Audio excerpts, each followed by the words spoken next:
स्नेहा अभी अभी ऑफिस से लौटकर जल्दी से फ्रेश होकर कपड़े बदलकर रसोई में जाकर सबके लिए चाय बना रही थी।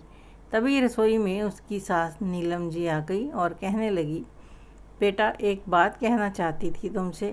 हाँ तो कहो ना माँ जी। इतना कहते हुए उसने गैस धीमी कर दी। आज पड़ोस में रहने वाली कौशल्या जी घर आई थी हमारे। उनके बेटे की शादी पिछले साल हुई थी और तुम्हारी तरह उनकी बहू भी घर के सारे काम बहुत अच्छे से संभालती है। अपनी सास की मनपसंद इलायची अदरक कूटकर चाय में मिलाती हुई स्नेहा बस मुस्कुराई पर कुछ बोली नहीं। लेकिन नीलम जी ने अपनी बात आगे बढ़ाते हुए कहा कि थोड़ी कम पढ़ी लिखी है, इसलिए तुम्हारी तरह वह ऑफिस नहीं जाती, लेकिन उसके माथे से पल्लू कभी नहीं हटा। लोग ऐसी वैसी बातें करें तो मुझे अच्छा नहीं लगता, इसलिए तुम कल से सलवार सूट या जीन्स टॉप नहीं, साड़ी पहनकर अपने ऑफिस जाया करो।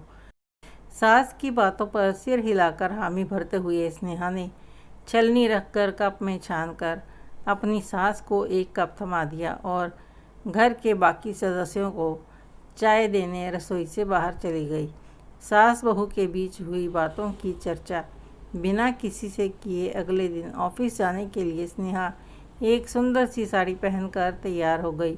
हमेशा सलवार सूट या जीन्स टॉप पहनकर ऑफिस जाने वाली स्नेहा को साड़ी में देखकर उसका पति मुस्कुरा दिया, लेकिन उसके ससुर आलोक जी ने ज़रा हैरान होकर देखा कि रोज़ की तरह स्नेहा ने अपने पति के साथ दफ्तर के लिए निकलने से पहले सास ससुर के पांव छुए और रोज़ की तरह नीलम जी और आलोक जी ने हाथ हिलाकर खुशी खुशी बेटे बहू को दफ्तर के लिए विदा किया।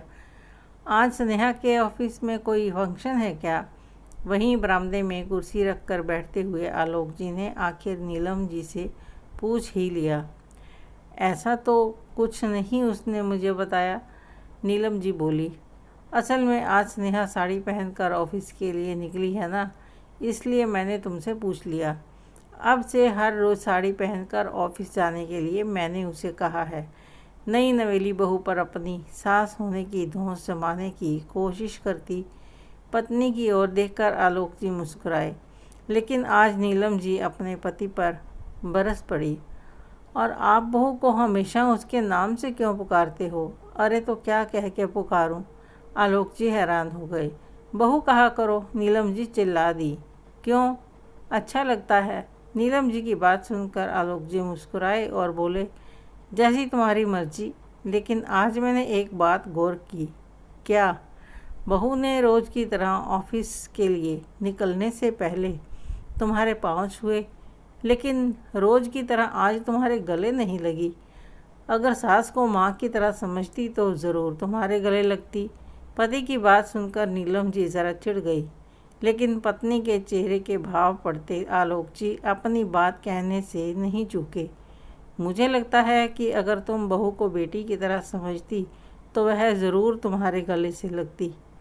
पति की बात सुनकर नीलम जी गहरी सोच में पड़ गई। शाम को जब दफ्तर से लौटी तो स्नेहा ने महसूस किया कि घर के भीतर सौंधी खुशबू फैली हुई थी। उसकी सास रसोई में कुछ पका रही थी। घड़ी देखी, उसे ऑफिस से आने में बिल्कुल देर नहीं हुई थी। वह रोज़ की तरह वक्त पर ही घर पहुंची थी। खैर स्नेहा झटपट फ्रेश होकर रसोई में पहुंची। रसोई में उसकी सास चूल्हे पर एक और पकोड़े तल रही थी, दूसरी ओर चाय रखी हुई थी। स्नेहा ने आगे बढ़कर सास के हाथ से कड़छी ले ली। मम्मी जी, मैं तो बस आ ही रही थी, आपने खामखा इतनी मेहनत कर दी। बहू, तुम रोज़ दुगनी मेहनत करती हो, मैं तो आज बस यूं ही मन बहलाने के लिए। नीलम जी मुस्कुराकर स्नेहा की तरफ देखने लगी तो स्नेहा बीच में ही बोल पड़ी, मेरे रहते आपको यह सब करने की क्या ज़रूरत है? ज़रूरत है बहू। क्यों माँ जी? एक समझदार बहू अपनी सास को माँ समझती है, लेकिन एक सास को भी समझदारी के साथ अपनी बहू को बेटी समझने का प्रयास करना चाहिए। नीलम जी भावुक हो उठी।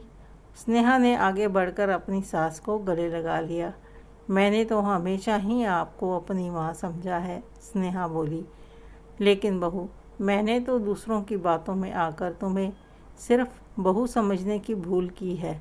नीलम जी ने अपनी गलती मानकर माँ बनकर अपनी बहू के सिर पर हाथ रखा और रसोई में सास बहू के रिश्ते में आए बदलाव से पूरा घर महक उठा। आपको यह कहानी कैसी लगी कमेंट करके ज़रूर बताएं। अच्छी लगी हो तो लाइक करें, शेयर करें, सब्सक्राइब अवश्य करें। धन्यवाद।